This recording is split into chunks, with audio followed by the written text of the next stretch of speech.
Samajwadi party के राष्ट्रीय अध्यक्ष अखिलेश यादव और नेता प्रतिपक्ष और कांग्रेस पार्टी के दिग्गज नेता राहुल गांधी। मुझे याद है 2024 में जब लोकसभा चुनाव हुए तो उत्तर प्रदेश के 80 लोकसभा सीटों में से समाजवादी पार्टी ने 37 सीटें जीती थी, जो कि सबसे ज्यादा थी। बीजेपी 33 सीटों पर सिमट गई थी, वहीं कांग्रेस पार्टी ने 6 सीटें जीती थी। मतलब कांग्रेस पार्टी का ठीक ठाक अच्छा प्रदर्शन माना जा रहा था। लोकसभा चुनाव में उत्तर प्रदेश में देखा जाए तो समाजवादी पार्टी और कांग्रेस पार्टी का गठबंधन था। जब दोनों ही पार्टियां अच्छा प्रदर्शन कर लेती है तो इस दौरान ये कहा जाता है कि यूपी के दो लड़के ने तो कमाल कर दिया। यूपी के दो लड़के यानी कि अखिलेश यादव और राहुल गांधी। अब इसी बीच में राहुल गांधी और अखिलेश यादव काफी ज्यादा साथ साथ आए, पास आए और उस दौरान उन्होंने राजनीति में एक अलग तरीके की सियासत देखी। अब इसी बीच में महाराष्ट्र में रिजल्ट आता है। रिजल्ट ऐसा आता है कि सबको चौंका जाता है।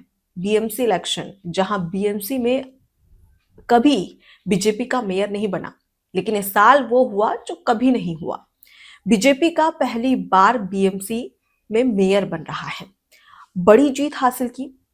बीएमसी समेत 29 नगर निगमों में एक बड़ी जीत हासिल करती आई बीजेपी। नागपुर हो, पुणे हो, नासिक हो और मुंबई हो, यहां पर प्रचंड जीत हासिल की और उसके साथ ही कई ऐसे नगर निगम हैं जहां पर जीत हासिल की। अब इसी बीच में अखिलेश यादव का एक बयान सामने आया। अखिलेश यादव जो हमेशा से बीजेपी पर कटाक्ष करते थे, बीजेपी को निशाने पर लेते थे और राहुल गांधी का सपोर्ट करते थे, लेकिन इसी बीच में उन्होंने राहुल गांधी को दरकिनार कर दिया और बीजेपी की मीडिया के सामने खूब तारीफ की। अखिलेश यादव ने कहा कि बीजेपी बहुत ही प्रोफेशनल तरीके से चुनाव लड़ती है। बीजेपी से चुनाव में बहुत कुछ सीखने को मिलता है, यानी कि बीजेपी सिखाती है कि किस तरीके से चुनाव लड़ा जाना चाहिए। उसके साथ ही वो बीजेपी की तारीफ करते हुए ये भी कहते हैं कि बीजेपी को हराना संभव नहीं है, बीजेपी को हराना इतना आसान नहीं है। बीजेपी बहुत ही प्रोफेशनल तरीके से चुनाव लड़ती है। बीजेपी सिर्फ पॉलिटिकल ही नहीं बल्कि पॉलिटिकल प्रोफेशनल तरीके से चुनाव लड़ती है। बीजेपी पूरे डेटा के आधार पर चुनाव लड़ती है। अब ये जब मीडिया में सामने आया तो उसके बाद में साफ हो गया कि अखिलेश यादव, जो कि अभी 2027 में उत्तर प्रदेश में विधानसभा चुनाव होने जा रहे हैं, और यही अखिलेश यादव ने साफ कहा था कि 2027 में जब उत्तर प्रदेश में विधानसभा चुनाव होंगे तो राहुल गांधी यानी कि कांग्रेस और समाजवादी पार्टी का गठबंधन होगा। लेकिन वही अखिलेश यादव अब बीजेपी की जमकर तारीफ कर रहे हैं। मतलब साफ है कि अब अखिलेश यादव को भी ये एहसास होने लगा है कि बीजेपी को हराना इतना आसान नहीं होगा। क्योंकि महाराष्ट्र की बात करें तो पहले महाराष्ट्र का विधानसभा चुनाव, फिर महाराष्ट्र में लोकसभा चुनाव, फिर उसके बाद में महाराष्ट्र में पंचायत चुनाव हुए, उसके बाद में अब नगर निगम चुनाव और बीएमसी चुनाव। इन सब में बीजेपी ने एक अच्छी जीत हासिल की और उसके साथ ही सबसे बड़ी बात कि महाराष्ट्र में ठाकरे ब्रदर्स, खास तौर पर मुंबई में ठाकरे ब्रदर्स का ही झंडा फहराया जाता था, लेकिन अब ठाकरे ब्रदर्स को हराकर बीजेपी आगे निकल चुकी है। अब इसी बीच में अखिलेश यादव का ऐसा कहना, वो भी मीडिया के सामने कहना और बीजेपी की जमकर तारीफ करना कि अखिलेश यादव ने बता दिया है कि 2027 में जब उत्तर प्रदेश में चुनाव होगा तो बीजेपी को हराना आसान नहीं है। लेकिन सबसे बड़ी बात कि इस तरीके से कोई नेता चुनाव हारने में हमेशा क्रिटिसाइज करता है। राहुल गांधी की बात करें, राहुल गांधी से पूछा कि बीएमसी इलेक्शन अब ठाकरे ब्रदर्स हार चुके हैं और बीजेपी की जीत हुई है, तो इस बीच में राहुल गांधी ने फिर से वही रोना रोया, वोट चोरी का और ईवीएम में खराबी का। तो कभी ये कहा कि लोग वोटिंग कर रहे हैं और उसके बाद बाहर आ रहे हैं तो जो स्याही लगी रहती है वो मिट रही है। इसके बाद में मतलब उन्होंने सीधे तरीके से वोट चोरी की बात फिर से दोहराई।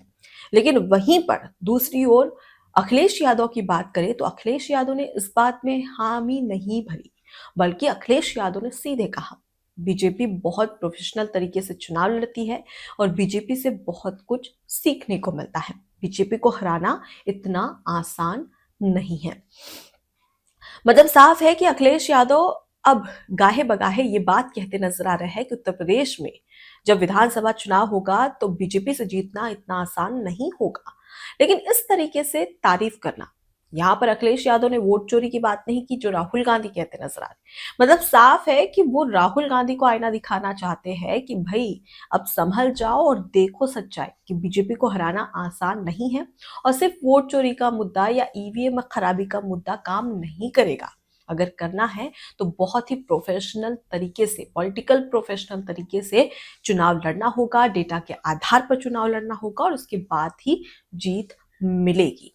ये कहना है अखिलेश यादव का। अब इसके बाद में अगर बात करें हम बीएमसी इलेक्शन की, तो देखिए बीएमसी में पहली बार बीजेपी का मेयर बनने जा रहा है। बीजेपी को एक बड़ी प्रचंड जीत मिली है और इसी बीच में अब सबसे बड़ी बात कि आखिर ठाकरे ब्रदर्स कैसे हार गए, आखिर कहाँ कमी रह गई। दरअसल कमी थी जुबान में। वो कहते हैं ना कि कब कहाँ कौन सी बात कही जानी है, अगर सलीका हो तो हर बात सुनी जाती है। अब इसी को लेकर कहीं ना कहीं ठाकरे ब्रदर्स लगातार अपनी भाषा की मर्यादा को भूल रहे थे और यही बीएमसी में जो वोटर्स है उन्हें ये बात खटक गई। कैसे? सबसे पहली बात, अगर हम बात करें यूपी बिहार के जो उत्तर भारत के लोग हैं, वो बीएमसी यानी कि मुंबई की बात करें तो यहाँ पर 25 से 30% उत्तर भारत के लोग वोटर्स यानी कि निर्णायक भूमिका में यहाँ पर अपनी भूमिका निभाते हैं। जो 227 वार्ड्स हैं उनमें उनमें से कई ऐसे वार्ड हैं जहां पर वो निर्णायक भूमिका में है।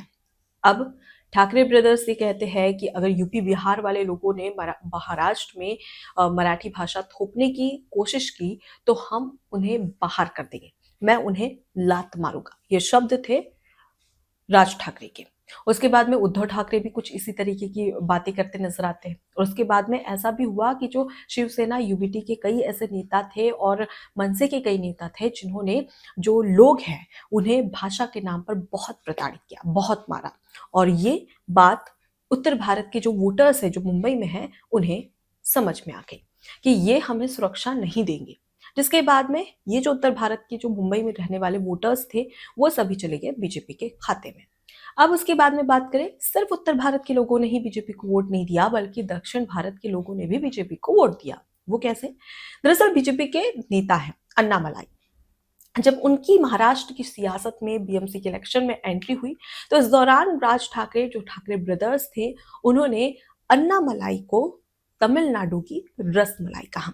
अब ये बात लेकर समझ में आता है कि वो किस तरीके से जो दक्षिण भारत के लोग हैं उनका मजाक उड़ा रहे हैं और ये बात जो दक्षिण भारत के वोटर्स हैं मुंबई में उन्हें खटक गई। जिसके बाद में 60% जो वोटर्स है दक्षिण भारत का मुंबई का वो गया बीजेपी के खाते में। मतलब कहीं ना कहीं जो भाषा की मर्यादा होना बहुत जरूरी है। अगर आपके मन में किसी के लिए कटुता है या फिर किसी के लिए एक तरीके से कहा जा सकता है कि गुस्सा है और आप भाषा की मर्यादा भूल चुके हैं तो वोटर्स भी अच्छे तरीके से जानते हैं कि आपको मजा कैसे चौंकाना है और कुछ ऐसा ही हुआ यहाँ पर। अब एक और बड़ी बात, अब एक जो बीएमसी इलेक्शन के बाद में रिजल्ट के बाद में एक वीडियो है कंगना रनौत की, बीजेपी नेता और एक्ट्रेस कंगना रनौत की काफी ज्यादा वायरल हो रही है। ये वीडियो काफी पुरानी है। दरअसल हुआ कुछ यूं था कि मुंबई में जो कंगना रनौत का घर था उसे तोड़ दिया गया था जब उद्धव ठाकरे की सरकार थी मुंबई में। अब इसी बीच में कंगना रनौत का एक वीडियो सामने आया था जिसमें कंगना रनौत ये कहती है कि वक्त का पहिया जरूर बदलता है, आज तुमने मेरा घर तोड़ा है, एक दिन आएगा कि तुम्हारा घमंड टूटेगा क्योंकि ये वक्त का पहिया है, जरूर बदलेगा। ये कहती है कंगना रनौत। अब वही वीडियो काफी ज्यादा वायरल हो रही है लेकिन वो सच कहते हैं कि राजनीति में कब क्या हो जाए कहा नहीं जा सकता है, इसलिए अपनी भाषा को बहुत ही संभाल कर बोलना चाहिए क्योंकि यही एक चीज है जिससे वोटर ये आंकता है कि सामने वाला नेता कैसा है, कैसा काम करेगा और कैसा नहीं। वही अगर हम बीजेपी की बात करें तो बीजेपी ने मुंबई में इलेक्शन के दौरान जो स्थानीय बातें थी, स्थानीय मुद्दे थे उस पर काफी ज्यादा फोकस किया, जैसे कि सड़क और जो गड्ढे थे उसे भरने की बात कही, यानी कि जो बुनियादी समस्या है उस पर चुनाव लड़ा। लेकिन वहीं पर ठाकरे ब्रदर्स की बात करें तो इन्होंने हमेशा से भाषा को तवज्जो दी और लगातार हिंदी मराठी में तोड़ने की कोशिश की और इसका जवाब बीएमसी में खुद मुंबई वासियों ने दिया, मुंबईकर्स ने दिया।